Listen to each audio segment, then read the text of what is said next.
有人話我身家佔香港 GDP 近40%，超過1萬億。當年記者會上問到我香港首富呢個頭銜嘅時候，我就講過，外國雜誌從來冇將我私人投資嘅部分算入財產清單，淨係統計上市公司嘅公開資產。我亦從來唔重視香港首富呢個名頭。當場記者又追問外國雜誌嘅估算同我實際身家相差幾多，我諗咗一諗就答最少差40%。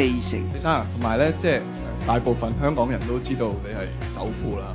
我唔承認喎。第一，我唔重視呢個首富嘅名。外國嘅雜誌喺度話我有幾多財產，最少有10年講少咗我一半。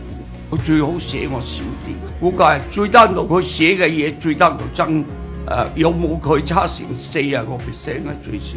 12年我分家，當時個方案好清晰，李澤鉅擁有家族信託基金嘅全部權益。呢個信託基金手握22間上市公司嘅所有股份，價值幾千億，仲要加上基金會持有嘅 Facebook 3%股權。呢啲股票當時就值約200億美元。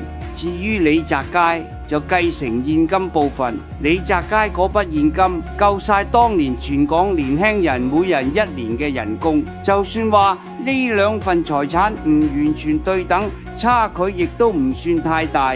現金部分起碼都係數百億級別。劉鑾雄講得啱到痹，香港排名前20嘅富豪身家通通被大大低估，好多人唔識睇，以為香港富豪嘅底氣係擺喺台面嘅生意。錯，真正嘅殺手鐧係家族投資基金，仲有我哋嘅資產好多都係真金白銀落袋，唔係淨係紙上富貴嘅股票，股價升升跌跌，虛虛實實，唯有真金白銀先係硬道理。呢個先至係我哋身家被低估嘅根本原因。